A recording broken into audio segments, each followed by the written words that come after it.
안녕하세요. 캐릭터 리뷰 채널 리플입니다. 오늘 소개 캐릭터는 만화 원피스에서 크간지라고 불리는 사나이 크로커다일입니다. 크로커다일은 원피스의 수많은 빌런 중 단연 그 인기가 압도적이라고 해도 무방할 만큼 많은 인기를 가지고 있는 캐릭터이기도 하죠. 그럼 오늘의 캐릭터 리뷰의 주인공 크로커다일에 대해서 알아보도록 하겠습니다. 우선 사막의 왕이라고도 불리는 크로커다일의 이름의 유래부터 살펴보면 해군본부 대장들이 색과 함께 동물에 대한 코드네임을 가진 것처럼 실무에 역시 동물에서 그 이름의 유래를 가지고 있습니다. 크로커다일은 말 그대로 당연히 악어에서 그 이름을 가지고 온 것이죠. 구 칠무의 기준 다른 캐릭터들도 함께 살펴보면 쿠마는 곰, 징베는 고래상어, 행폭은 뱀, 미호크는 매, 도플라밍고는 홍아, 마지막으로 개코모리아는 도마뱀과 박쥐입니다. 빅맘에 적던 에피소드 7무의 기준 7무의 멤버 중 하나인 버기만 봐도 이제 동물과는 전혀 연관이 없는 상태이긴 하지만 말이죠. 참고로 꽤 커 보이는 신장을 가지고 있는 크로커다일의 키는 253cm로 위에로 305cm의 키를 가지고 있는 도플라밍고보다 작은 키를 가지고 있습니다. 다음은 이어서 크로커다일의 행적에 대해서 살펴보도록 하죠. 크로커다일은 루키 시절부터 루피만큼이나 꽤 잘나가는 해적이자 해적왕을 꿈꾸는 신해였습니다. 약 20대 초반의 나이에 8천만 메리가 넘는 현상금이 걸렸을 뿐만 아니라 이후 세계정부의 눈에 들어 실무에까지 들어가게 됩니다. 실무의 소속으로 활동 중 팀수염에게 패배한 이후에는 해적 소탕에 집중하며 영웅으로 칭송받던 때도 있었죠. 그러던 어느 날 알라바스타에 고대 병기가 숨겨져 있다는 것을 알게 된 그는 정부도 무시할 수 없는 강력한 군사력을 가진 자신만의 이상국가를 만들기 위해 비밀 조직 바루크워크스를 만듭니다. 그리고 알라바스타 왕국을 손에 넣기 위해 음모를 준비하죠. 그가 계획한 첫 단추는 알라바스타의 내부적 갈등을 유발하기 위해 그의 능력으로 가뭄을 만드는 것이었습니다. 가뭄이 지속적으로 이어지자 민심은 계속해서 안 좋아졌고 해적들을 소탕하는 크로커다일은 그에 반해 입지가 좋아지게 되죠. 이 계획이 약 3년간 이어졌기에 꽤 공을 많이 들인 계획이었다고 볼 수 있으며 시기를 봐서 알라바스타 왕국을 차지할 계획이었지만 루피에 의해 그 꿈은 산산조각 날 수밖에 없었습니다.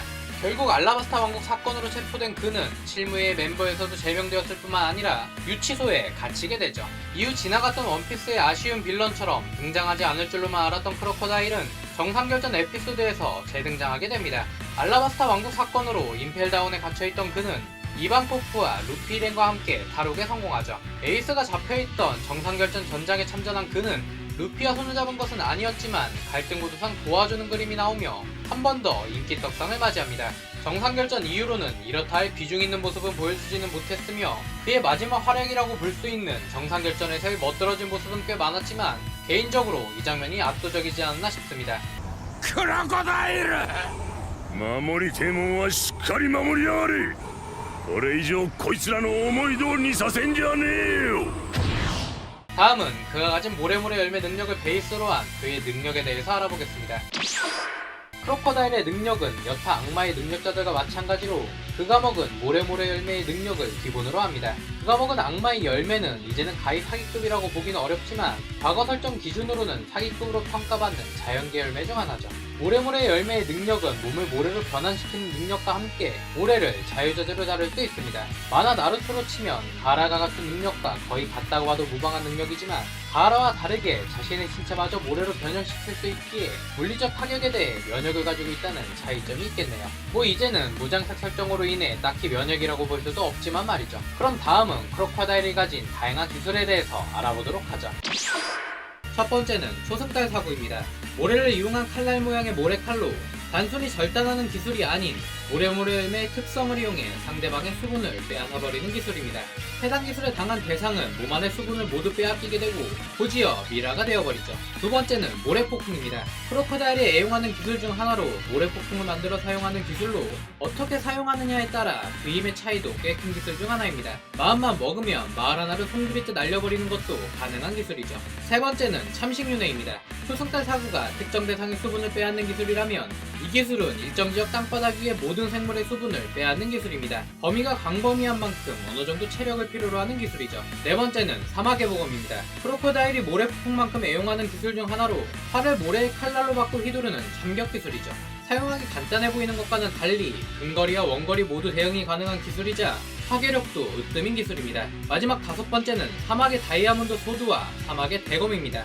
다이아몬드 소드는 사막의 보검을 동시에 여러 발 쓰는 기술이고 사막의 대검은 정상결전에서 아카이누에게 일격을 날린 기술로 팔이 아닌 지면으로 사막의 복음을 솟구쳐 오르게 하는 기술이죠. 이러니 저러니 해도 다채로운 응용 기술이 있는 것을 보면 크로코다일의 메인 기술은 사막의 복음이 아닐까 싶네요. 다음은 마지막으로 크로코다일의 몇 가지 여담에 대해서 살펴보도록 하죠. 첫 번째는 원피스 팬이라면 한 번쯤 들어봤을 법한 크로코다일의 성전환설입니다. 성전환설은 호로호로 열매 능력을 사용하는 엠폴리오 이방코프 때문인데 임펠다운에서 그의 약점을 쥐고 있다고 나오면서 그 의혹은 증폭됐죠. 특히 항상 카리스마를 자랑하던 그가 이방코프의 한마디 한마디에 꼼짝 못하는 모습, 그리고 그의 오른쪽 짝귀걸이가 게이의 상징이라는 설정과 함께 동성애자 설정이 아닌 남성에 대한 동경이 설정으로 반영된 것이 아니냐는 의견이 분분했습니다. 특히 성별 콤플렉스를 가진 캐릭터인 타시기가 존재하기도 했고 실무의 캐릭터 모티브가 된 로맨 신사가 7영웅 중 하나인 와그너스가 여성의 모습을 한 장발의 남성 캐릭터이기 때문에 크로코다일의 성전환설에 대한 유력한 증거를 뒷받침해주기도 하고 말이죠. 여자 크로코다일의 모습도 나쁘지 않을 것 같지만 그래도 지금의 크간지는 유지되었으면 좋겠네요. 두 번째는 크로코다일의 성우에 대한 부분입니다. 크로코다일의 일본판 성우는 오토모 류자부로로 중후한 느낌의 캐릭터를 잘 소화하기로 유명한 성우죠. 그가 연기한 몇 가지 캐릭터를 살펴보면 건그레이브의 베어워크, 강철의 연금술사의 베커니어, 드래곤볼의 데브라, 마지막으로 기존의 성우였던 아리모토 킹류가 별세하면서 에드워드 뉴게이트의 성우도 맡게 됩니다. 참고로 영어판의 성우인 존 스웨이지는 중후한 느낌보다는 광전사 같은 느낌에 더 가깝다는 것이 특징인 것 같네요.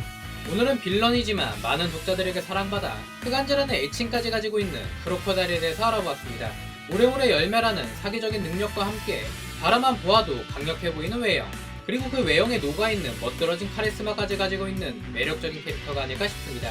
게다가 최근 원피스에 나오는 빌런들이 상당히 왁구가 안 좋은 편인데다가 그 멋지던 흰수염의 아들 또한 띨빵한 모습으로 등장해서인지 캡틴 크로나, CP9, 로브루치 같은 과거 빌런들에 대해 더 애착을 가지게 되는 건 아닐까 싶네요. 오늘 캐릭터 리뷰 영상은 여기까지입니다. 감사합니다. 지금까지 리뷰플레이 리플이었습니다.